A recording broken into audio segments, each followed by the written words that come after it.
كما صليت على إبراهيم وعلى آل إبراهيم في العالمين إنك حميد مجيد. قال الله تبارك وتعالى في كلامه المجيد: أعوذ بالله من الشيطان الرجيم بسم الله الرحمن الرحيم.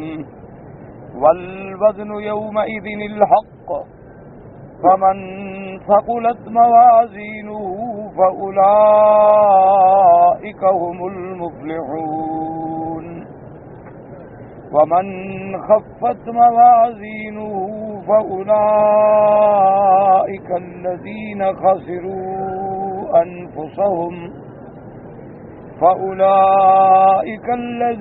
خسروا أنفسهم بما كانوا بآياتنا يظلمون. قال المؤلف المفسر رحمه الله تعالى: أدام النفع بعلومه وعلومكم في الدارين آمين. إلى أن قال: وقيل يوزن كتاب الأعمال كما جاء في حديث البطاقة في الرجل الذي يؤتى به ويوزن له في كفة تسعون سجلا كل سجل مد البصر ثم يؤتى بتلك البطاقة فيها لا إله إلا الله فيقول: يا رب ما هذه البطاقة بعد سجلات؟ فيقول الله تعالى: إنك لا تظلم. فتوزع تلك البطاقة في كفة الميزان. قال رسول الله صلى الله عليه وسلم: السجلات وثقلت البطاقة. رواه الترمذي رحمه الله تعالى بنحو من هذا وصححه. اب مفسر رحمۃ اللہ علیہ فرماتے ہیں کہ اللہ نے فرمایا کہ قیامت میں میزان جو ہے وہ حق ہے. اب میزان میں کیا چیزیں تولی جائیں گی؟ یہ تو بات منسوخ ہے نا کہ والوزن یومئذ الحق، لیکن میزان میں تولا کیا جائے گا؟ اس کے اندر علماء کرام، ائمہ کرام، سلف صالحین، مفسرین رحمہم اللہ علیہم اجمعین کے اقوال ہیں. پہلا قول مبارک تو یہ ہے کہ اعمال تولے جائیں گے، جیسے کہ ہم نے پہلے پڑھ لیا کہ اعمال کا ہی وزن ہوگا اور اعمال اعراض ہیں، لیکن اللہ تبارک و تعالی قیامت میں ان کو جوہر یعنی کسی شکل عطا فرمائیں گے اور ان کا وزن ہوگا. اعمال صالحہ جو ہیں ان کی صورت بھی صالحہ اچھی ہوگی اور اعمال قبیحہ جو ہیں ان کی شکل جو ہے وہ بھیڑی ہوگی. یعنی برے اعمال ہیں تو سانپ بچھو کی شکل میں آئیں گے، اور اگر اعمال صالحہ ہیں تو کسی خوبصورت انسان کی شکل میں آئیں گے، تو ان کو وزن کیا جائے گا. ایک قول. اب دوسرا قول مفسر رحمۃ اللہ علیہ فرماتے ہیں کہ جو حدیث مبارک میں ثابت ہے وہ یہ ہے کہ نامہ اعمال وزن ہوگا، یعنی جس میں اعمال لکھے گئے ہیں وہ وزن ہوں گے، کیونکہ ہر چیز جو ہے ہماری لکھی جا رہی ہے. جو بھی ہم عمل کرتے ہیں، اچھا کرتے ہیں، برا کرتے ہیں، سب لکھا جا رہا ہے. تو قیامت والے دن ہمارے سجلات رجسٹر جو ہیں وہ تیار ہوں گے اور اللہ حکم دیں گے بھی نیکیوں والے رجسٹر اس پلڑے میں رکھ دو اور برائیوں والے رجسٹر جو ہیں اس پلڑے میں رکھ دو. تو اب دوسرا قول مفسرین کرام رحمہم اللہ تعالی علیہم اجمعین کا یہ ہے کہ بھئی جیسا کہ حدیث بطاقہ جو امام ترمذی رحمہ اللہ نے بھی نقل فرمائی ہے اور امام ترمذی رحمہ اللہ نے اس کی تصحیح فرمائی ہے کہ حدیث مبارک جو ہے وہ صحیح ہے، تو اس میں یہ بات موجود ہے کہ بطاقہ وہ ایک پرچی ہوگی چھوٹی سی، اس کا بھی وزن ہوگا، جس کو مفسر رحمۃ اللہ علیہ فرماتے ہیں کہ قیامت کا دن ہوگا اور ایک بندے کو اللہ کی دربار میں لایا جائے گا اور اس کے جو دفتر ہیں اعمال کے وہ بھی لائے جائیں گے، اور وہ دفتر جو ہیں وہ اتنے بڑے ہوں گے کہ 99 دفتر ہوں گے، 99 سجلا، اور ہر سجل جو ہے مد البصر جہاں تک نظر جاتی ہے اتنا لمبا ہوگا. اور اس کے بعد ثم یؤتی بتلک البطاقۃ، اس کے بعد وہ چھوٹا سا ایک کاغذ کا ٹکڑا بھی لایا جائے گا. تو وہ کہے گا یا رب ما هذه البطاقۃ، یا اللہ یہ چھوٹا سا ٹکڑا جو ہے میرا نیکیوں کا یہ 99 رجسٹروں کے سامنے کیا حیثیت رکھتا ہے. لیکن اللہ فرمائیں گے انک لا تظلم، میرے بندے تجھ پہ کبھی ظلم نہیں ہوگا، عدل ہوگا، انصاف ہوگا. اور اس کے بعد جو ہے فتوزع تلک البطاقۃ فی کفۃ المیزان، اس بطاقہ کو، اس پرچی کو میزان کے ترازو میں رکھیں گے اور 99 سجل جو ہیں اس کو دوسرے ترازو میں رکھیں گے۔ اس کے بعد حضور صلی اللہ علیہ وسلم، قال رسول اللہ صلی اللہ علیہ وسلم فتاشت السجلات وثقلت البطاقۃ، اور جب وہ اس کا وزن کریں گے تو سجلات اڑ جائیں گے اور بطاقہ بیٹھ جائے گا، وہ بھاری ہو جائے گا۔ اور اس پرچی میں کیا ہوگا؟ لا الہ الا اللہ محمد الرسول اللہ، تو شہادت اللہ الہ الا اللہ اور کلمہ لا الہ الا اللہ کا اتنا بڑا میزان ہے اور اتنا بڑا وزن ہے۔ یاد رکھو، بعض وزن جو ہوتے ہیں ظاہری ہوتے ہیں، مثلا آپ اگر دیکھیں تو ابھی قرآن شریف ہے، بظاہر تو اس کا وزن بہت تھوڑا ہے، اور ایک پتھر ہو تو اس کا وزن بہت بھاری ہے، لیکن ایک معنوی وزن ہوتا ہے۔ معنوی وزن کا معنی یہ ہوتا ہے کہ جیسے اللہ نے فرمایا کہ انا عرضنا الامانۃ علی السماوات والارض والجبال فابین ان یحملنها واشفقن منها وحملها الانسان۔ اللہ فرماتے ہیں کہ ہم نے اپنی امانت، اپنی کتاب جو ہے آسمانوں اور زمینوں پہ بھی پیش کی، پہاڑوں پہ بھی پیش کرنے گیا، اللہ ہم اس کا بوجھ برداشت نہیں کر سکتے، لیکن اللہ نے انسان کو قوت دی کہ انسان نے قرآن کا بوجھ برداشت کیا اور عمل کرنے کا وعدہ کیا۔ اور اسی طرح صحیح احادیث مبارک میں یہ بات موجود ہے کہ میرے آقا سرکار دو جہاں، سرکار دو عالم سیدنا محمد الرسول اللہ صلی اللہ علیہ وسلم اگر اونٹنی پہ سوار ہوتے اور وحی اترنی شروع ہو جاتی تو اونٹنی گردن گرا دیتی، اور کبھی کبھی اونٹنی جو ہے وہ برداشت نہیں کرتی اور بیٹھ جاتی، بوجھ برداشت نہیں کر سکتی۔ اسی طرح صحابی حضرت زید فرماتے ہیں رضی اللہ تعالی عنہ کہ میں آقا کی خدمت میں بیٹھا تھا اور حضور پاک نے اپنی ران مبارک میرے اوپر رکھی ہوئی تھی محبت سے، اور نزل علیہ الوحی، اسی اثنا میں وحی اترنی شروع ہوئی تو فرماتی ہیں فخشیت ان یرضع، میں ڈر گیا کہ میری ٹانگ نہ ٹوٹ جائے، لیکن وحی جلدی ختم ہو گئی اور وہ سکل جو تھا وہ جلدی ختم ہو گیا۔ اور اسی کو اللہ نے دوسرے مقام پہ قرآن میں بھی بیان فرمایا ہے۔ اللہ نے فرمایا کہ میرے محبوب تم رات کو عبادت کرو، تم ساری رات جاگو یا 2 حصے رات کو جاگو، یا آدھی رات جاگو اور آدھی رات جو ہے آرام کرو، یا 1 حصہ رات کا جاگیں اور 2 حصے آرام کریں۔ اس کی وجہ کیا فرمائی کہ کیوں ہم تیاری کرا رہے ہیں، یہ اتنی محنت کیوں کی جا رہی ہے؟ فرمایا انا سنلقی علیک قولا ثقیلا، کہ ہم آپ پر ایک بہت بڑی بوجھ والی بات ڈالنا چاہتے ہیں، یعنی اللہ کا قرآن۔ تو اس لیے قرآن کا جو معنوی وزن ہے، اور کیوں نہ ہو کہ وہ اللہ کا کلام۔ آپ جیسے آج کل محاورات میں بھی ہوتا ہے کہ آپ کا کوئی بزرگ آ جائے، والد آ جائے، استاد آ جائے، علاقے کا بڑا زمیندار آ جائے تو آپ کہتے ہیں سائیں ہم آپ کا بوجھ تو نہیں اٹھا سکتے نا، آپ جو کہ اب بوجھ تھوڑا کہ وہ سر پہ بیٹھا ہوتا ہے، لیکن اس کی عزت و تکریم کا بوجھ ہوتا ہے، اللہ کے کلام کی عظمت و تکریم اور کلمہ شہادت اللہ الہ الا اللہ کی عظمت کا یہ تعلق ہے۔ اسی لیے افضل الذکر لا الہ الا اللہ، حضور نے فرمایا کہ سب سے افضل ذکر جو ہے وہ کلمہ توحید ہے، کلمہ تمجید ہے، تو لا الہ الا اللہ محمد الرسول اللہ۔ اور اسی طرح حضور صلی اللہ علیہ وسلم نے، آپ نے عرفات کے میدان میں جو وظیفہ پڑھا ہے اور فرمایا مجھ سے پہلے سب انبیاء نے پڑھا ہے، اور وہ وظیفہ کیا تھا؟ لا الہ الا اللہ وحدہ لا شریک لہ لہ الملک ولہ الحمد یحیی ویمیت وہو علی کل شیء قدیر۔ تو اسی لیے یاد رکھیں گے جتنے علماء اور جتنے صوفیاء کرام جو قرآن و سنت کی روشنی میں تصوف کے قائل ہیں، وہ سب حضرات اسی لیے اسی کے ذکر پہ زور دیتے ہیں کہ بندے کے روح میں، قلب میں، دماغ میں، نس نس میں سما جائے لا الہ الا اللہ، اور اس کے ذکر میں وہ اتنا آگے بڑھ جائے کہ جیسے محبوب نے فرمایا کہ اللہ کا ذکر ایسے کرو حتی یقال لہ مجنون، کہ لوگ کہیں یہ تو دیوانہ ہے، بھائی دیوانہ ہو گیا، بس ہر وقت اسی ذکر میں لگا ہوا۔ تو اسی لیے اللہ نے قرآن میں بھی فرمایا کہ جو میرے بندے ہیں وہ اگر کھڑے ہوں تو میرا ذکر ہے، بیٹھے ہوں تو میرا ذکر ہے، لیٹے ہوں تو میرا ذکر ہے، وہ ہر حال میں ہر کیفیت میں میرے ذکر میں مشغول ہوتے ہیں۔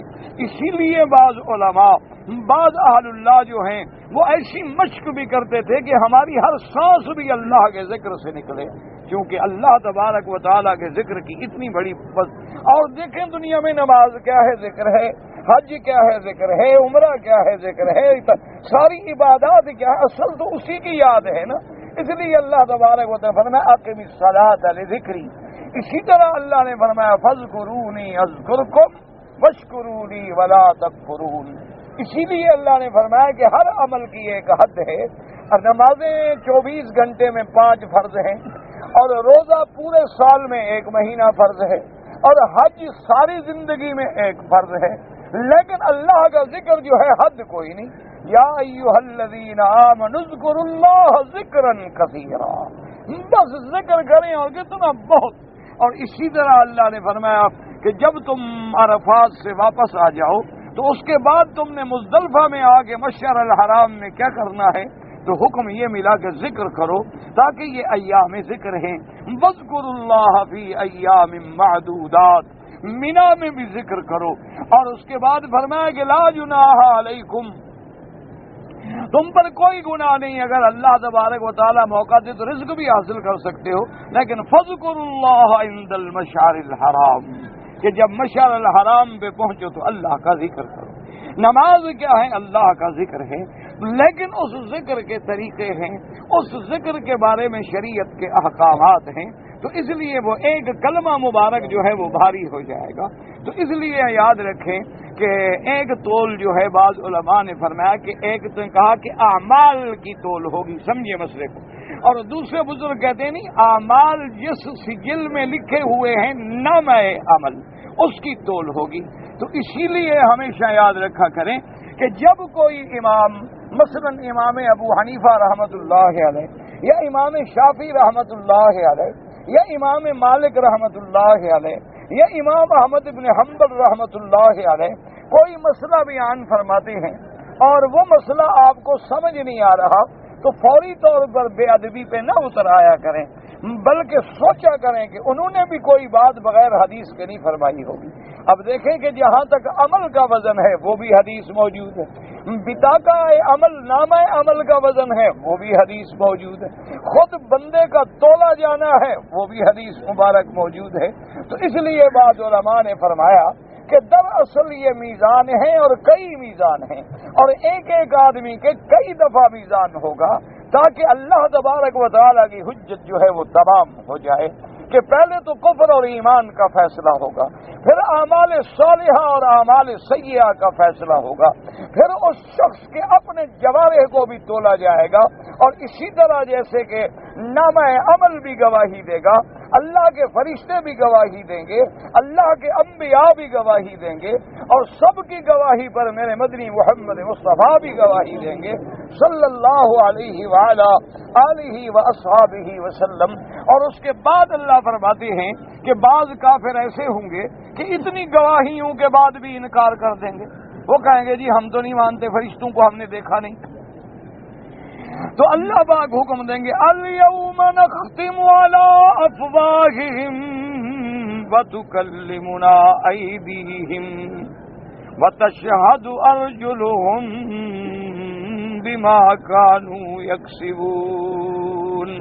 اللہ حکم دیں گے ملائکہ ان کی زبانوں پہ مہر لگا دو، زبانوں کو بند کر دو، اور حکم دیں گے ہاتھوں کو کہ بولو تم نے کیا کیا، ٹانگوں کو حکم دیں گے کہ بول لو تم نے کیا کیا، فخذ کو حکم دیں گے کہ بول لو تم نے کیا کیا، چمڑے کو حکم دیں گے بول لو تم نے کیا کیا۔ اب بندہ کھڑا ہے، ہاتھ بول رہے ہیں، پاؤں بول رہے ہیں، سب بول رہے ہیں، حیران ہو گئے، حتیٰ کہ قرآن کہتے ہیں وَقَالُوا لِجُلُودِهِمْ لِمَ شَهِدتُّمْ عَلَيْنَا قَالُوا أَنطَقَنَا اللَّهُ الَّذِي أَنطَقَ كُلَّ شَيْءٍ۔ اب بندہ حیران ہوگا اور اس کے بعد جب مہر کھلے گی تو اپنے آپ سے مخاطب ہو کے کہے گا کہ ہائے تم بھی گواہی دینے لگ گئے اور تم کیوں بول رہے ہو؟ وہ کہیں گے بدبخت، جو خدا زبان کو بولنے کی طاقت دے سکتا ہے تو وہ ہمیں بھی بولنے کی طاقت دے سکتا ہے۔ زبان بھی تو ایک لوتھڑا ہے، ایک چمڑا، ایک گوشت کا ٹکڑا ہے۔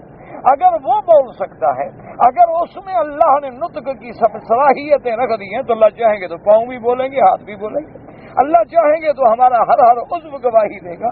تو اسی لیے نامہ اعمال، میزان اعمال اور شہادت کا جو نظام ہے، ورنہ ایمان سے سمجھیں اللہ میاں کو شہادت لینے کی کیا ضرورت ہے؟ اللہ میاں کو پتہ نہیں کہ ہم نے کیا کیا؟ نہ اللہ کے آگے کوئی چیز چھپی ہوئی ہے؟ اللہ تبارک و تعالیٰ کے آگے ہے جو کچھ ہم کر رہے ہیں، کوئی چیز چھپی ہوئی ہے؟ اسی لیے آپ تھوڑا سا قرآن پہ غور کریں تو سمجھ آ جائے گا۔ پچھلی آیت میں آپ نے کیا پڑھا تھا؟ اللہ نے فرمایا تھا فَلَنَسْأَلَنَّ الَّذِينَ أُرْسِلَ إِلَيْهِمْ وَلَنَسْأَلَنَّ الْمُرْسَلِينَ فَلَنَقُصَّنَّ عَلَيْهِمْ بِعِلْمٍ وَمَا كُنَّا غَائِبِينَ۔ اللہ نے فرمایا کہ میرا مدنی آپ ان کو بتا دیں، فَلَنَسْأَلَنَّ الَّذِينَ أُرْسِلَ إِلَيْهِمْ، جن لوگوں کی طرف میں نے اپنے پیغمبر بھیجے ہم ان سے بھی پوچھیں گے کہ کیا کہا پیغمبروں نے، کیا دعوت دی پیغمبروں نے۔ وَلَنَسْأَلَنَّ الْمُرْسَلِينَ، اور پھر ہم اپنے پیغمبروں سے بھی پوچھیں گے۔ حالانکہ اللہ تو سب جانتے ہیں، اللہ کے تو علم ہے۔ اسی لیے قرآن کہتے ہیں یوم یجمع اللہ الرسل فیقول ماذا اجبتم قالوا لا علم لنا انك انت علام الغیوب۔ اللہ تبارک و تعالیٰ جب سارے رسولوں کو اکٹھا کر لیں گے، حکم دیں گے بتلاؤ قوموں نے کیا کہا، اللہ کے جلال کے سامنے پیغمبر ادب سے خاموش ہو جائیں گے اور کہیں گے مولا ہمیں تو کوئی پتہ نہیں، آپ جانتے ہیں، آپ عالم الغیب ہیں۔ اس کے بعد اللہ ایک بات یاد دلائیں گے، اذ قال اللہ یا عیسی ابن مریم اذکر نعمتی علیک وعلی والدتک اذ ایدتک بروح القدس تکلم الناس فی المہد وکہلا۔ اللہ فرمائے کہ ابراہیم موسیٰ علیہ السلام میری نعمتوں کو یاد کرو کہ میں نے تم پر، تمہاری اماں پہ کتنے بڑی نعمتیں کی، کتنے بڑے احسان کیے، اور میں نے جبریل کے ساتھ تیری تائید کی، جبریل کو بھیج کے نفخ سور ہوا، جبریل کو بھیج کے تیری اماں کے بطن میں روح پھونکی گئی، پھر جبریل تیرے ساتھ ہیں، اور میں نے تجھے ابھی دودھ پیتے ہوئے بچے جھولا جھول رہے تھے تو وہاں بھی بولنے کی توفیق دی، اور اسی طرح آخری عمر میں بھی۔ یہ ساری نعمتوں کے بعد کیا تم نے لوگوں سے کہا تھا کہ مجھے خدا سمجھو؟ اللہ کا سوال ہوگا۔ اللہ تبارک و تعالی سوال فرمائے اَأَنْتَ قُلْتَ لِلنَّاسِ اتَّخِذُونِي وَأُمِّيَ إِلَٰهَيْنِ مِن دُونِ اللَّهِ۔ اللہ فرمائے کہ عیسیٰ ابن مریم کیا تم نے کہا تھا لوگوں سے کہ میں بھی معبود ہوں اور میری اماں بھی معبود ہیں، ہم بھی الہ ہیں، کہا تھا تم نے؟ حالانکہ اللہ تو جانتے ہیں، اللہ تبارک و تعالیٰ کے تو سب کچھ علم ہے۔ اب کیا کہیں گے عیسیٰ ابن مریم؟ ایک روایت میں آتا ہے کہ جب اللہ فرمائے کہ انت قلت للناس، تم نے یہ کہا تھا، تو 500 سال تک حضرت عیسیٰ علیہ السلام کانپتے رہیں گے، اللہ کے دربار میں جواب نہیں دیتے۔ مسلمان نہ تم پتہ نہیں ہم کس مٹی سے پیدا ہوئے ہیں، تم بھی کبھی اللہ کے در سے کانپے ہو؟ تمہیں بھی کبھی عمرہ کرتے ہوئے، طواف کرتے ہوئے، حجر اسود پہ بوسہ دیتے ہوئے، حتیم میں نفل پڑھتے ہوئے، مقام ابراہیم پہ کھڑے ہوئے، صفا مروہ میں دوڑتے ہوئے، مدینہ پاک کی حاضری میں کبھی رونا بھی آیا ہے؟ تم بھی کبھی خوف خدا سے کانپے ہو؟ یاد رکھو اللہ کے در سے جو آنسو نکلتا ہے، حدیث مبارک میں آتا ہے کہ جبریل نے کہا کہ یا رسول اللہ تیری امت کا بندہ جب اللہ کے در سے آنسو بہاتا ہے تو اللہ 500 میل تک جہنم سے دور کر دیتے ہیں۔ مومن کے آنسو کی اتنی بڑی قیمت ہے کہ جہنم کی آگ بجھ سکتی ہے۔ لیکن یہ آنسو کیوں نہیں نکلتے ہیں؟ ہم روز قرآن پڑھتے ہیں، بلکہ ہمارے ہاں تو اب رواج ہو گیا ماشاءاللہ، بندہ مر جائے قرآن، خیرات کرو قرآن۔ ہمارے ہاں تو اب رواج ہو گیا نا، مر جائیں تب بھی قرآن لے آؤ، شادی ہو تو تب بھی دو آدمی چادر پکڑ کے کھڑے ہو جائیں اور دولہا دلہن کو قرآن کے نیچے سے نکالیں گے تاکہ گواہ ہو جائے کہ اب یہ دونوں ساری زندگی میرے قریب نہیں آئے۔ ابھی بھی یہ بیوٹی پارلر سے آ رہی ہے اور یہ شیو کر کے آ رہا ہے، گواہی کے لیے اوپر قرآن کھڑا ہے۔ اسی لیے اللہ نے قرآن بھیجا تھا کہ ہم تعویذ لکھ لکھ کے روٹیاں کمائیں، اسی لیے قرآن آیا تھا کہ ملا کو ٹکڑے مل جائیں، اسی لیے قرآن آیا تھا کہ تم ختم صغیر ختم کبیر کے بہانے بنا کے اپنے پیٹ بڑھاؤ اور اپنی گردنیں موٹی کرو۔ اسی لیے اللہ کے قرآن آئے تھے کہ تم قرآن کا بہانہ کر کے اور فالے نکالو گے، تیرا بچہ خیر سے ہے، تیرا بچہ ادھر ہے، تیرا بچہ ادھر ہے۔ یہ فال میرا نبی تو کبھی نہیں نکال سکا، تم نے کہاں سے نکالنی؟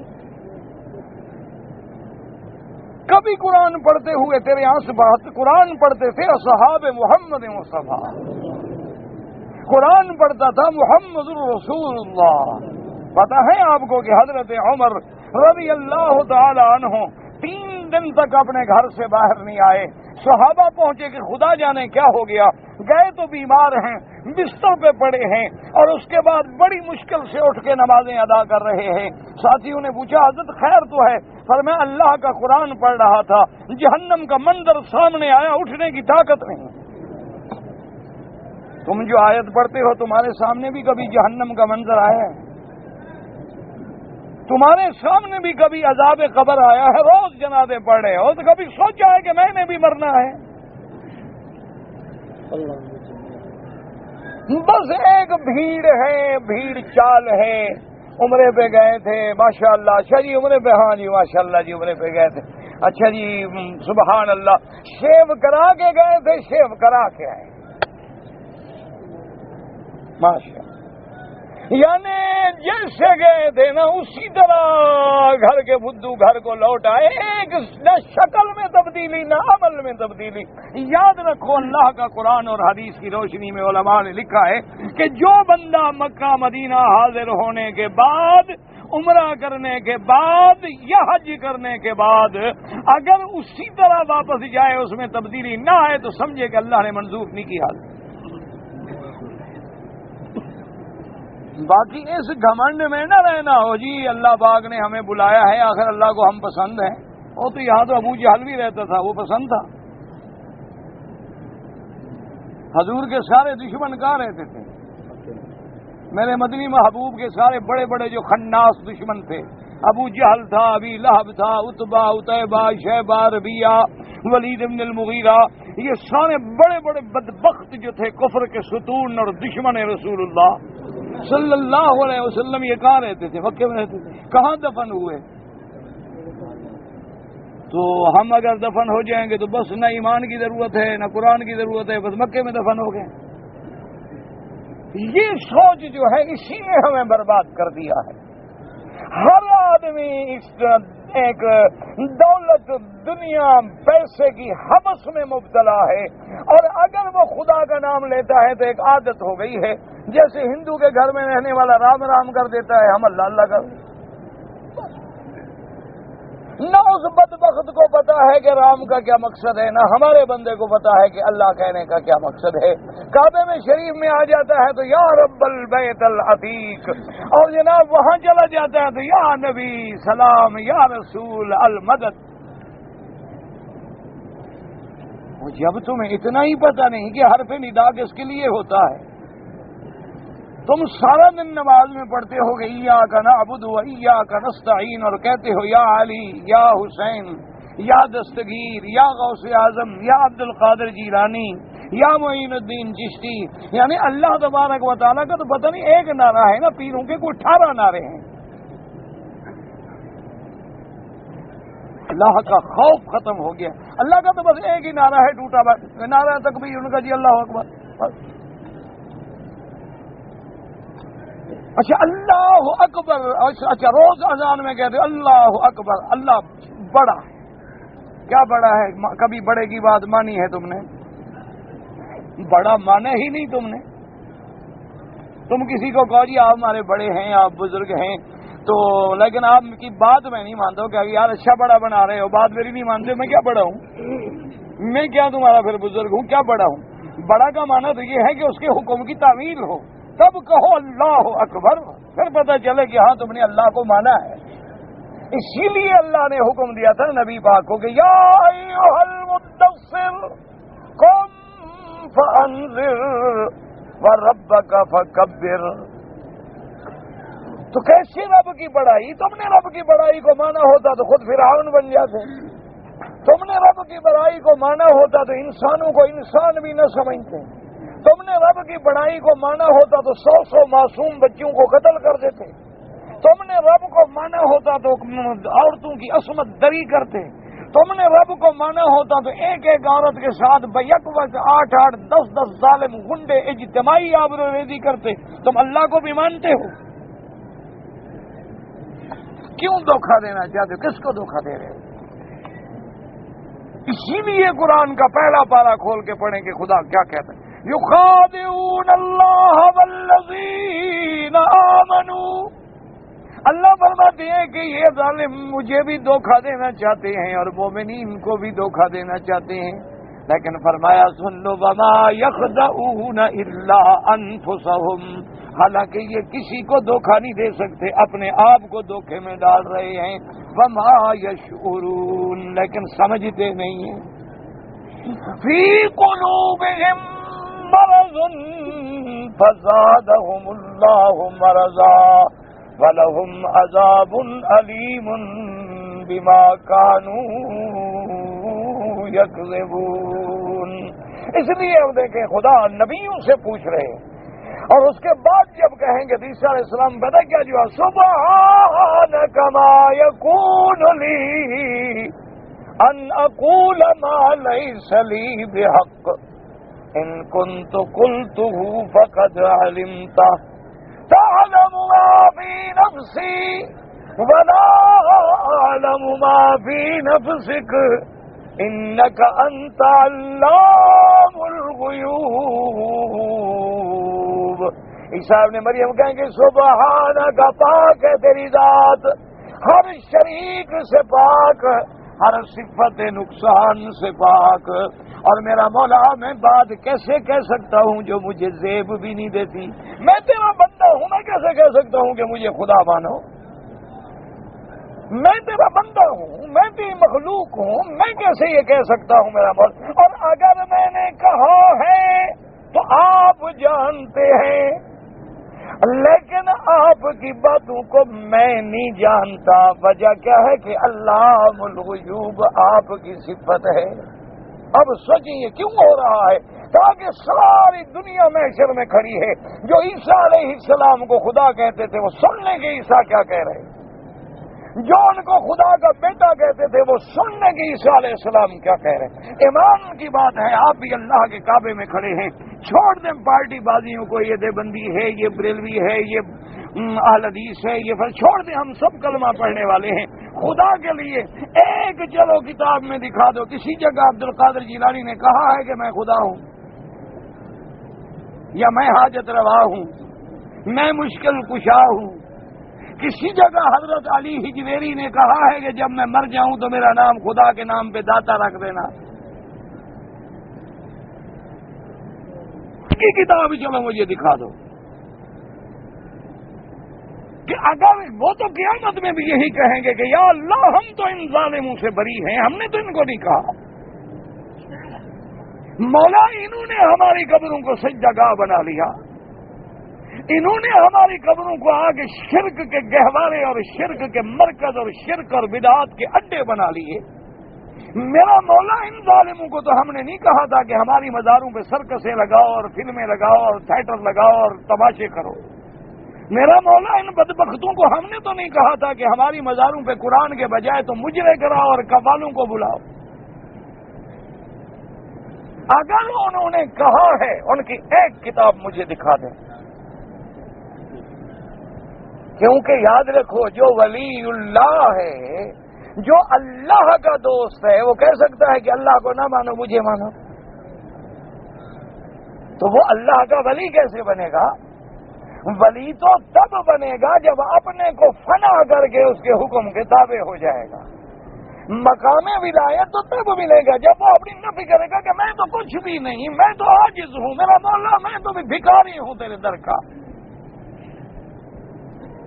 پھر مقام ولایت پہ وہ پہنچیں گے تو وہ کیسے کہہ سکتے ہیں کہ اللہ کے گھر بھی سجدہ کرو، میری قبر پہ بھی سجدہ کرو، اللہ کے گھر کا بھی طواف کرو اور میری مزار پہ بھی طواف کرو، اللہ کے گھر پہ بھی اگر سونے کا دروازہ لگ جائے تو میری مزار پہ بھی سونے کا دروازہ لگا دو، اگر حضور کا گنبد بن جائے تو میری مزار پہ بھی گنبد بنا دو، اگر ادھر سبز رنگ ہو تو ادھر بھی سبز رنگ لگا دو تاکہ لوگوں کو پتہ چلے کہ نبی کے گنبد کا یہ مقابلہ کر رہے ہیں۔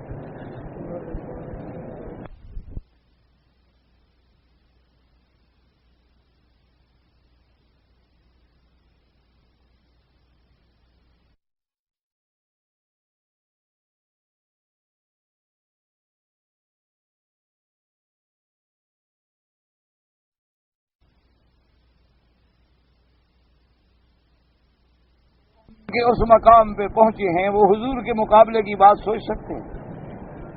اللہ کے ولی جو ہیں ان نے ترقی کہاں سے کی؟ یا اللہ کے ذکر سے، یا درود محمد مصطفیٰ۔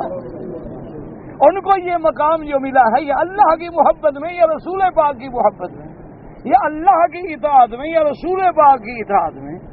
اللہ کے نبی کے صحابہ رضوان اللہ علیہم اجمعین، کسی ایک صحابی نے کہا ہو کہ میرے مرنے کے بعد میری قبر ذرا اونچی بنا دینا، لوگوں کو پتہ تو چلے؟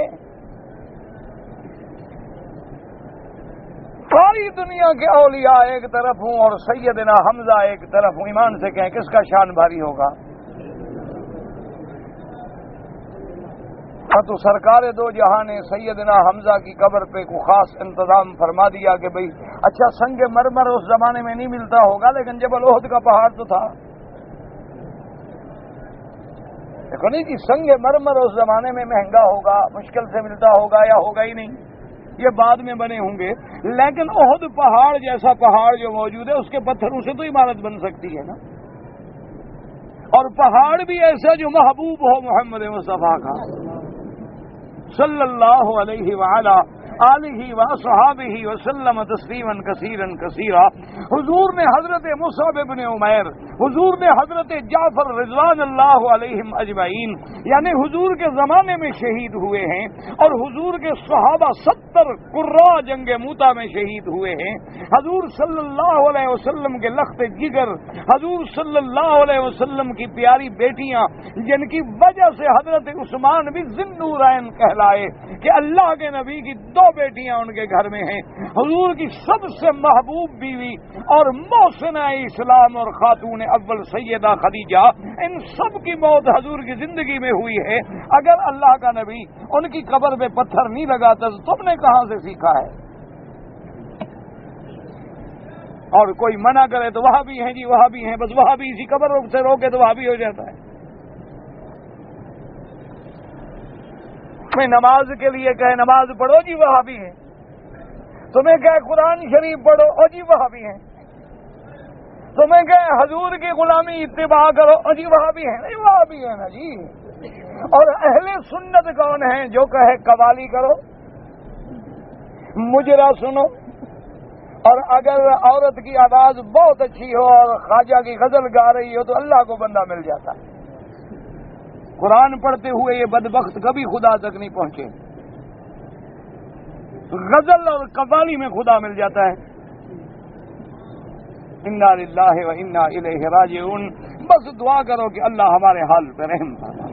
اس لیے اب دیکھیں قرآن کیا کہتا ہے، قرآن کہتا ہے میں تمہیں چھوڑ دوں گا، ایسے میں نے تمہیں پیدا کیا ہے کہ جانوروں کی طرح چرو، کھاؤ، پیو، شرک کرو، بدعت کرو، مر جاؤ، بس ٹھیک ہے آؤ گے آگے جنت کھڑی ہوگی چلے جاؤ گے۔ فرمایا نا ہم نے تم کو ایسے نہیں پیدا کیا، ہم نے تم سے ایک ایک ذرے کا حساب لینا ہے۔ فَلَنَسْأَلَنَّ الَّذِينَ أُرْسِلَ إِلَيْهِمْ وَلَنَسْأَلَنَّ الْمُرْسَلِينَ۔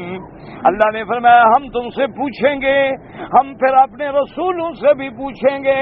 اور اس کے بعد دوسری جگہ قرآن کہتا ہے فَكَيْفَ إِذَا جِئْنَا من کل امت بشہید وجئنا بک علی ہؤلاء شہیدا.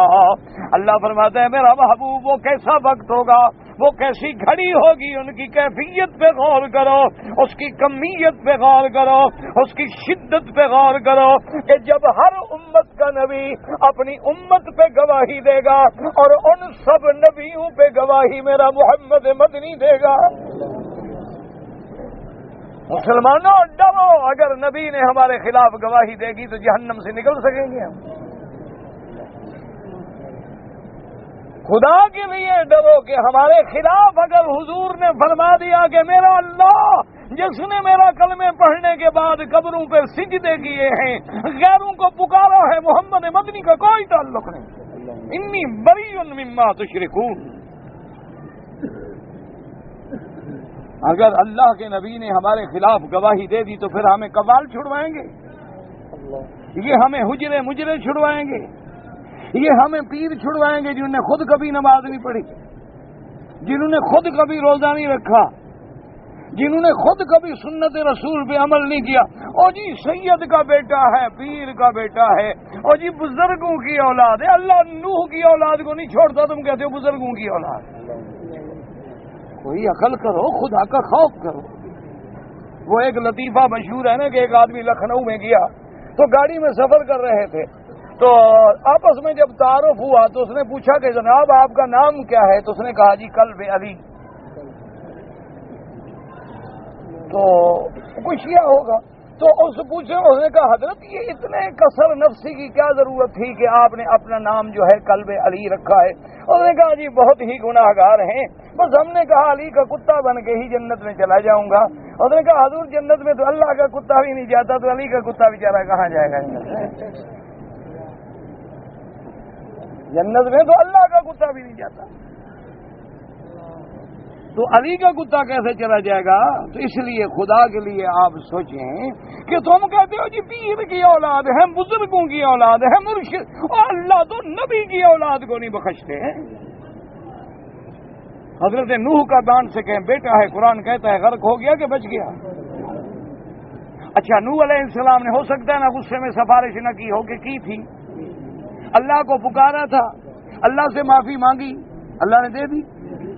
ہاں جی کیا فرمایا کہ یہ تیرا بیٹا نہیں ہے. کیوں؟ اس کے عمل، تو جس سید کے عمل میرے محبوب کے مطابق نہیں ہوں وہ سید کہاں ہے؟ یہ تو قرآن کا فیصلہ ہے نا، انہ عمل غیر صالح. اللہ نے فرمایا جب نوح کہتا ہے ان ابنی، ان ابنی من اہلی، ان کے ساتھ، اور پھر یہ ہے، پھر صرف ان ابنی کافی تھا، لیکن آگے من اہلی اور اتنا کافی ہے، لیکن وَإِنَّ بَعْدَكَ الْحَقِّ اتنی تاکیدیں. اللہ نے فرمایا یا نوح انہ لیس من اہلک. تم جتنی پکی بات کہہ رہے ہو نا ہم اس سے بھی زیادہ پکی بات کرتے ہیں. تم جتنی اس بات کر رہے ہو ہم اس سے بھی زیادہ نفی کرتے ہیں کہ انہ لیس من اہلک انہ عمل غیر صالح. حالانکہ وہ نوح کا بیٹا تھا کہ نہیں؟ اس کا نام کنعان تھا، نوح کا بیٹا تھا، لیکن عمل صالح نہیں ہوئے تو پھر اللہ نے فرمایا تیرا بیٹا. تو اب اگر کسی سید کا عمل حضور کے عمل سے نہ ملے تو پھر حضور کا بیٹا کیسے بنا؟ اور پھر اس کے بعد کیا حکم ہو گیا کہ چلو جی آپ کا بیٹا نہیں، عمل اچھے نہیں، خلاص غرق ہو گیا، خلاص ختم، نہیں چھوڑتے ہم. یہی کافی تھا. فرمایا فلا تسألن ما ليس لك به علم انی اعظک ان تکون من الجاہلین. اور فرمایا میرے پیغمبر خبردار، پھر بغیر علم کے مجھ سے ایسا سوال نہ کرنا. میں آپ کو نصیحت کرتا ہوں کہ کہیں آپ بھی جاہلین میں نہ ہو جائیں اور تمہیں پیر کا بیٹا چھڑائے اور صحیح مرشد کا بیٹا. اور پھر مسئلہ کیسے ثابت کرتے ہیں؟ وہ جناب پانی جو گندا ہو تو آگ تو اس سے بھی بجھ جاتی ہے نا. کہتے ہیں جناب دیکھو نا پانی ہے گندا، ناپاک ہے، پلید ہے، لیکن آگ پہ جو ڈالو تو آگ بجھ جائے. دنیا کی جہنم کی نہ جہنم کی آگ بجھے گی. اچھا، اور پھر تشبیہ کے زبان سے دے رہے ہو پیر کو، مرشد کو گندا. سبحان، مرید ہو تو ایسا ہو. انا للہ و انا الیہ راجعون. اور کیا کہہ سکتے؟ اس لیے قرآن کہتا ہے ہم پوچھیں گے. اچھا، اس کے بعد صرف پوچھیں گے نہیں، اگلی آیت میں کیا فرمایا؟ فَلَنَقُصَّنَّ عَلَيْهِمْ بِعِلْمٍ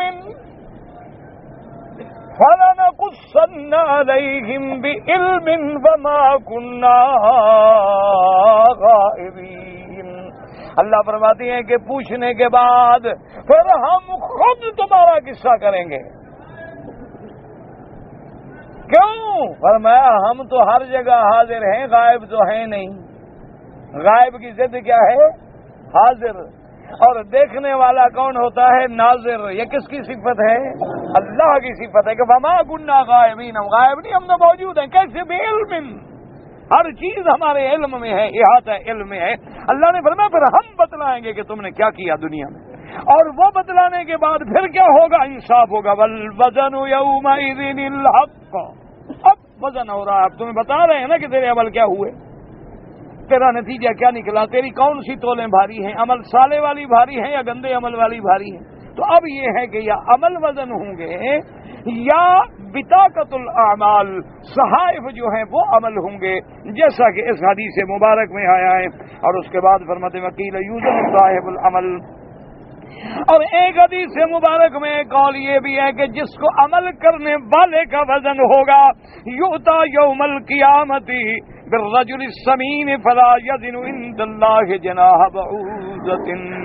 حدیث مبارک میں آتا ہے کہ قیامت والے دن اس حدیث مبارک کو بخاری رحمت اللہ علیہ نے اور مسلم رحمت اللہ علیہ نے نقل فرمایا ہے کہ یؤتا بالرجل السمین، ایک موٹا ہڈا کٹا کافر آئے گا، فلا یزن عند اللہ جناح بعوضۃ. اللہ کے ہاں اس کی مچھر کے پر کے برابر بھی وزن نہیں ہوگا، کیونکہ کافر ہے، وزن ختم ہو گیا ہر چیز کا. اس لیے فرماتے ہیں فلا نقیم لهم یوم القیامت وزنا.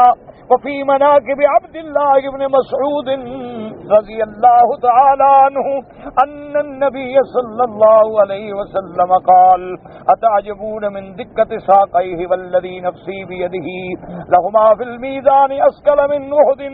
حضور پاک نے فرمایا کہ میرے عبداللہ ابن مسعود کی پنڈلیوں کی دیکھ کہ بڑی پتلی پتلی خفیف پنڈلیاں ہیں، تعجب کر رہے ہو. اللہ کے نبی نے فرمایا والذی نفسی بیدہ، مجھے اس ذات کی قسم ہے جس کے قبضے میں میری زندگی ہے، میری جان ہے، اس کی دو پنڈلیاں جبل احد پہاڑ سے بھی زیادہ بھاری ہوں گی قیامت میں. تو اب مانا یہ ہے کہ نفس صاحب العمل وزن ہوگا. یہ آپ نے فرمایا کہ قیامت کے میزان میں یہ ہے صحابی کا وزن حضور کی نظروں میں کہ احد پہاڑ ایک طرف رکھو اور ایک دوسرے پنڈلیاں، پورا عبداللہ بن مسعود نہیں. یہ حدیث مبارک میں یہ نہیں کہ پورا عبداللہ بن مسعود کو تولو، نہ صرف وہ ساقی ہی، صرف وہ پنڈلیاں رکھ دو تو وہ احد سے بھاری ہوں گی، اور پورا عبداللہ بن مسعود تو کون وزن کر سکتا ہے؟ اللہ وزن کرے تو کرے، اور تو کوئی کر نہیں سکتا. تو یہ مقام ہے صحابی کا. اور اس کے بعد ظلمت وقد يمكن الجمع بين هذه الاثار بان يكون ذلك كله صحيحا. اب مفسر فرماتا ہے کہ سب کو جمع کرنے کے لیے بزرگوں نے فرمایا کہ سارے قول ٹھیک ہیں. فيكون تارة توزن الاعمال، کبھی تو وزن عمل کا ہوگا، وتارة توزن بحالها، اور کبھی وہ سجلات وزن ہوں گی، وتارة يوزن فاعلها، اور کبھی اس کا کرنے والا جو ہے اس کا وزن ہوگا. واللہ اعلم، یعنی سارے وزن ہوں گے اور ساری روایات صحیح ہیں. واللہ تعالی اعلم وعلمہ اتم.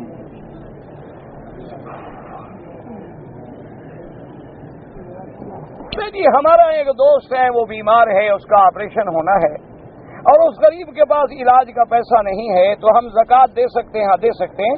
ہسپتال میں کیوں جمع کرائیں، آپ اسی کو دے دیں، اسی بندے کو دے دیں تو وہ اپنے علاج کے لیے. تاکہ زکوٰۃ میں یاد رکھو شرط ہوتی ہے مل کے فقیر.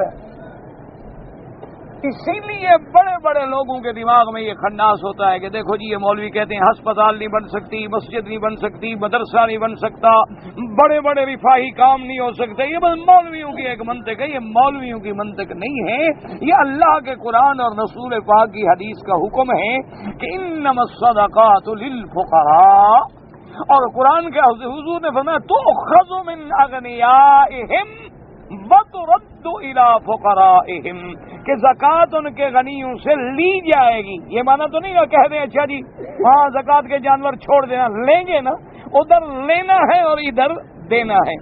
لینا ثابت نہیں ہوتا جب تک لے نہ لیں، اور دینا ثابت نہیں ہوتا جب تک کہ مالک نہ بنا لیں، تو لہذا ضروری یہ ہے کہ تم اس مسکین کو دے دو۔ اچھا ہاں یہ ہو سکتا ہے کہ اگر تم چاہتے ہو کہ بھئی اس بیچارے کو پتہ نہ لگے تو اس ہسپتال کے جو انچارج ہے اس کو وکیل بنا دو کہ بھی میرے زکوٰۃ کے پیسے اسی سے اس کا علاج کر دو، اس کو وکیل بنا دو، وہ مالک بن گیا۔ جیسے کہ عامل صدقہ زکوٰۃ لے کے آتا ہے وہ بھی تو ایک وکیل ہوتا ہے، تو اس لیے اس کا آسان حل جو ہے دوسرا وہ یہ ہے کے حق میں والد کی رہائشی جائیداد مشترکہ، وہ جائیداد تو جائیداد پڑی رہے، اب اس کے پلے میں تو کچھ نہیں ہے نا۔ زکوٰۃ کے لیے تو اسلام نے اتنی اجازت بھی دی ہے کہ ایک اگر کوئی کروڑ پتی آدمی ہے پاکستان سے آ جائے عمرہ کرنے کے لیے، پیسے ختم ہو جائیں، جیب کٹ جائے، سامان گم ہو جائے، وہ بھی زکوٰۃ لے سکتا ہے، حالانکہ جائیداد تو اس کی پاکستان موجود ہے، لیکن اب تو فقیر ہے نا، اب تو اس کے پلے میں کچھ نہیں جی کہ اگر کوئی آدمی اپنی بیوی کے ساتھ لیٹا اور اس کے بعد سو گیا، سونے سے جب جاگا تو اس کی عادت ہے کہ وہ زبان سے کلمہ پڑھ لیتا ہے لا الہ الا اللہ، تو کوئی حرج نہیں، کافر تو نہیں ہو گیا، بیوی کے ساتھ لیٹنے سے بندہ کافر ہو جاتا ہے؟ مسلمان ہی تو ہے نا اللہ کے بندے، مسلمان کلمہ پڑھ لے تو کیا ہو گیا، کچھ بھی نہیں، پڑھ لے کوئی حرج۔ اچھا دوسرا اب دیکھو یعنی کلمے پڑھنے کا تو اس کو اتنا فکر ہے کہ حضور کا کلمہ اور میں ناپاک، اور حضور کی سنت اور تم ناپاک، اس کا کوئی فکر ہے؟ ادھر تو کلمہ زبان سے کیسے نکلے، میں تو ناپاک ہوں، اور جب ہم حضور کی ساری سنتیں برباد کر چکے ہیں تو پاک ہیں کہاں؟ بس دعا کرو کہ اللہ رحمت کا معاملہ فرمائے، بس یہ ایک دعا کرو۔ آگے رمضان شریف کا مہینہ آ رہا ہے، حضور نے فرمایا کہ جس کو رمضان کا مہینہ ملے اور وہ بھی اللہ سے بخشش حاصل نہ کر سکے تو بدبخت ہے، کہ رحمت کا دریا بہ رہا ہو اور محروم کھڑا رہے۔ تو اس لیے دعا کرو کہ بس اللہ اس مہینے کو پوری امت محمد مصطفیٰ کے لیے رحمت بنا، اور اس مہینے کو پوری امت محمد مصطفیٰ کی عزت و رفعت شان کا ذریعہ بنا دیں۔ اللہ تبارک و تعالی اس میں کفر کی ذلت کا فیصلہ فرما دیں اور اسلام کے غلبے کا فیصلہ فرما دیں۔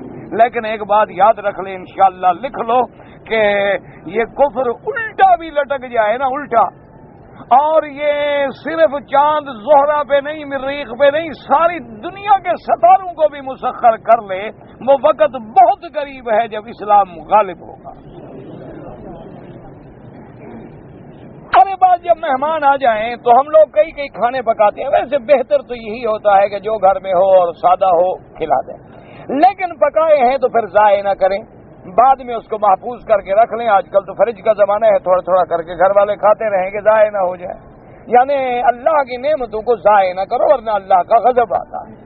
یہی تو ہوتا ہے نا، بڑے آدمی کھا کے پھینک دیتے ہیں، اور جی باسی ہو گیا، اور جی پرانا ہو گیا، ہوٹلوں میں بیٹھیں گے جناب، کھانے منگوا لیں گے اپنی بڑائی ظاہر کرنے کے لیے، اور چند نوالے کھا کے باقی پھینک دیں گے۔ اسی وجہ سے اللہ کا بھی پھر سارے چھین لیتا ہے۔ وہ جو سونے کے چمچ سے کھانے والے ہوتے ہیں نا، پھر ان کو دال کھانے کو ملتی ہے۔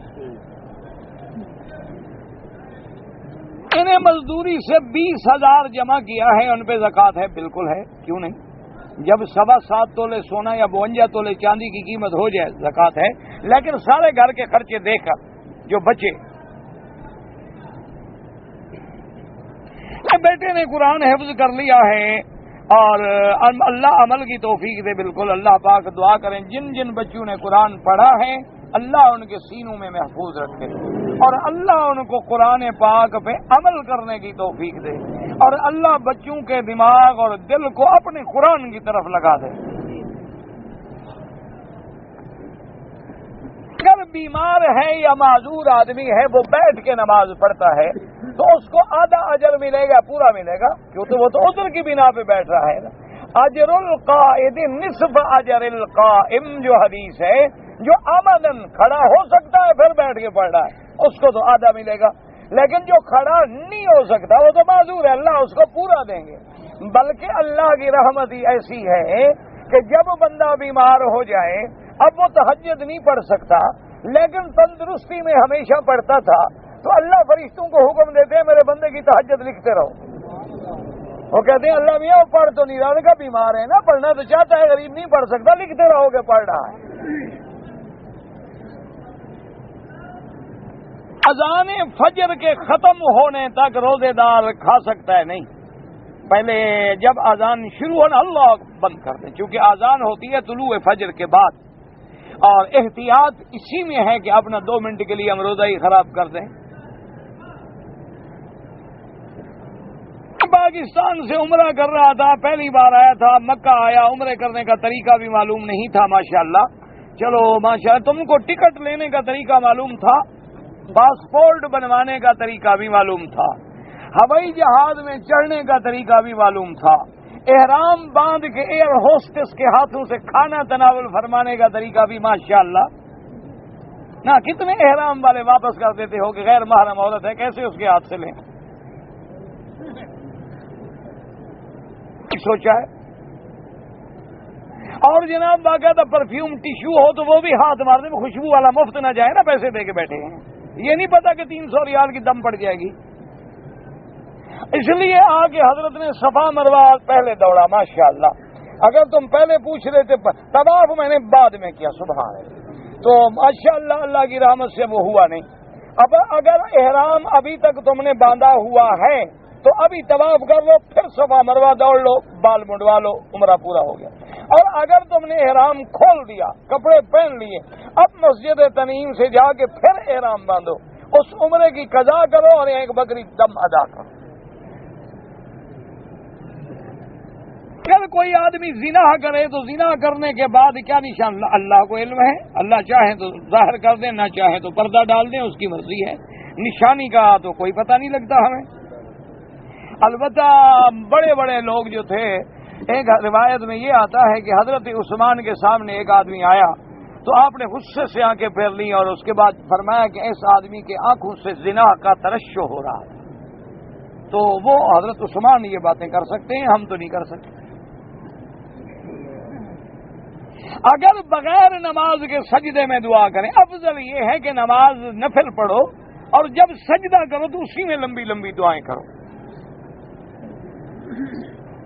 فرض نماز میں اگر 1 رکعت چلی جائے تو جب آپ کھڑے ہوں گے تو اس کے بعد اگر آپ یعنی بعد تو کچھ بھی نہیں پڑھنا, بس کھڑے ہو کے فاتحہ کی دیر رکوع میں چلے جائیں. اور اگر آپ سابق ہیں, لاحق ہیں, یا تو پھر صرف فاتحہ پڑھیں گے اور کچھ نہیں پڑھیں گے.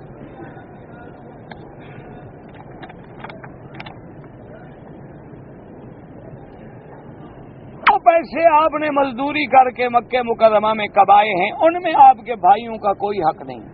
آپ کے بھائی اس جائیداد میں شریک ہیں جو والد نے چھوڑی ہو. جو تم نے کمایا ہے اس میں بھائیوں کا کیا تعلق ہے؟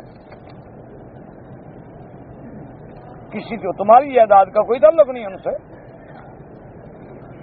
اگر طواف کرتے ہوئے افطار کریں, بہرحال علماء تو جائز کہتے ہیں, لیکن مجھے آج تک یہ بات سمجھ نہیں آئی, اس لیے کہ حضرت ابن عباس فرماتے ہیں کہ طواف نماز کے حکم میں ہے. تو جب ہم نماز کی حالت میں ہیں تو پھر کھانے پینے کا کیا مطلب؟ لیکن بس علماء اس کی گنجائش رکھتے ہیں, اللہ عالم, احتیاط بہتر ہے. حرم شریف میں جب نماز پڑھیں تو سجدے کی جگہ پہ نظر رکھیں.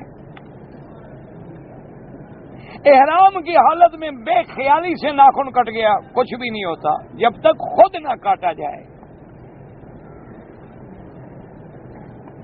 صفا مروہ دوڑنے کے بعد ابھی بال نہیں کٹائے تھے, نماز کھڑی ہوئی تو میں نے سر پہ ٹوپی پہن لی, کوئی حرج نہیں, کچھ بھی نہیں ہوتا. بھائی جو ہیں پاکستان میں وفات پا گئے، ان کے لیے مغفرت، اللہ ان کی بھی اور تمام موتٰ مسلمین کی مغفرت کرے۔ اللہ کے ساتھ جو شرک کرتا ہے، یاد رکھو مشرک کا ذبیحہ حرام ہے۔ اہل کتاب کا ذبیحہ کیوں حلال کیا گیا کہ وہ بھی اللہ کو مانتے تھے اور بوقت ذبح بھی اللہ کا نام لیتے تھے، لیکن جو اہل کتاب عیسیٰ علیہ السلام کو خدا مانتا ہے اس کا تو ذبیحہ جائز نہیں ہے، یا جو بالکل آج کل تو نام بھی نہیں، ان کو پتہ ہی نہیں کہ عیسیٰ علیہ السلام کا دین کیا ہے، آج کل تو دہریہ ہیں، بالکل شیعیین ہیں، بے دین ہیں، ان کو پتہ ہی نہیں ہے کہ دین عیسیٰ علیہ السلام کیا ہے ان کا بھی۔ اسی طرح جو آدمی غیر اللہ کو پکارے، جو آدمی غیر اللہ کو ندا کرے، غیر اللہ کے نام کی نظر نیاز اور منت مانے، اس کا ذبیحہ بھی حلال نہیں۔ ثواب جو ہے عمرے کا زیادہ ہے یا طواف کا؟ بھائی عمرے کا فرق ہے۔ ایک وہ لوگ ہیں ماشاءاللہ جو اب رمضان میں عمرہ کر رہے ہیں اپنے گھر سے آتے ہوئے، یا مدینہ پاک جائیں گے، رمضان شروع ہو جائے گا، پھر رمضان کا مدینے سے عمرہ باندھ کے آ جائیں گے، اس عمرے کا تو اتنا بڑا ثواب ہے، حضور نے فرمایا جیسے میرے ساتھ حج کیا ہو، اس کا ثواب کون لے سکتا ہے؟ اور عام عمرہ جو اپنے میقات سے، اس کا بھی بڑا ثواب۔ مکے میں رہتے ہوئے جو لوگ تنعیم جا کے عمرہ کرتے ہیں یا جیرانہ جا کے عمرہ کرتے ہیں، وہ امام ابو حنیفہ رحمۃ اللہ علیہ، امام شافعی رحمۃ اللہ علیہ کے نزدیک جائز ہے، کوئی منع نہیں، لیکن جتنی دیر عمرے میں لگاتے ہو طواف کرو تو زیادہ افضل ہے۔ نماز ظہر کی 4 رکعت سنت کی نیت کی، میں نے ابھی 1 رکعت پڑھی تھی کہ تکبیر شروع ہو گئی، تو آپ 2 رکعتوں پہ سلام پھیر دیں اور فوراً جماعت کے ساتھ مل جائیں، اور جب جماعت ہو جائے تو بعد میں سنتیں پوری کر لیں۔ جو ہمارے لوگ کرتے ہیں نا جی کہ امام صاحب کی تکبیر ہونے والی ہو تو وہ اللہ اکبر اللہ اکبر اللہ اکبر، سنتیں ادا ہوتی ہی نہیں۔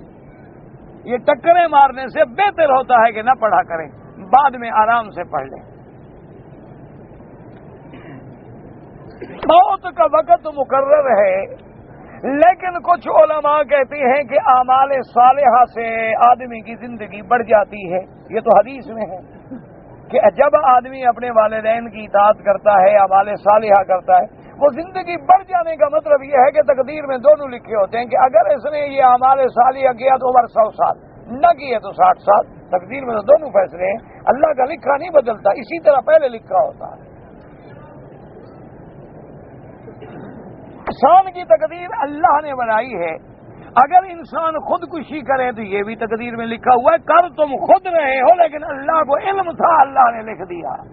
لکھنے کا معنی یہ نہیں کہ اللہ نے تمہیں جبر کیا، بات کو سمجھو۔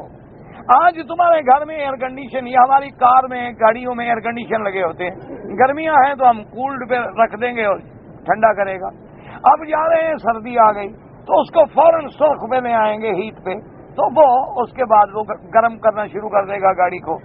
اب اگر کوئی آدمی گرمیوں میں جائے اور ہیٹ پہ رکھ کے اس کو چلا دے اور گاڑی آگ بن جائے اور وہ کہے جی لکھا ہوا تھا میں کیا کروں، تو یہ لکھنے والے کا قصور ہے یا پھیرنے والے کا قصور ہے؟ تو اسی طرح سمجھ لو، تقدیر کا معنی یہ ہے کہ اللہ کو پتا تھا کہ میں اتنا دن یہاں بیٹھوں گا، اللہ نے لکھ دیا، بیٹھنا تو میری ذمہ داری ہے۔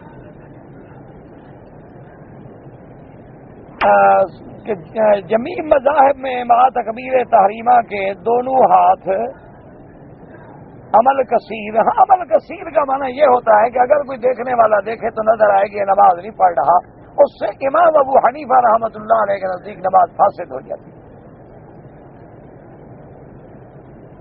اگر کوئی آدمی نماز کی نیت باندھنے کے بعد رومال سے کھیلتا رہے عمدن، تو صرف احناف کے نزدیک فاسد ہوتی ہے نا، باقیوں کے نزدیک تو نہیں ہوتی نا۔ اگر کسی کمرے میں فوٹو لگا ہوا ہو تو نماز تو ہو جائے گی، لیکن گناہ ہے، ان فوٹوؤں کو کمروں میں نہ لگایا کریں، اللہ کی رحمت کے فرشتے داخل نہیں ہوتے۔ اور آج کل تو یہ فیشن میں داخل ہے ماشاءاللہ، اور ماشاءاللہ ہمارے لوگ اتنی ترقی کر گئے ہیں، اتنی آگے چلے گئے ہیں، ایڈوانس ہو گئے ہیں، یعنی الحمدللہ غیرت ختم ہو گئی ہے کہ اپنی شادی والے دن کا بیوی والا فوٹو بھی ڈرائنگ روم میں رکھتے ہیں تاکہ ہر دوست جب ملنے آئے تو کم از کم میری بیگم کو دیکھ تو سکے۔ بھئی اگر مل نہیں سکی تو فوٹو تو دیکھ لے۔ انا للہ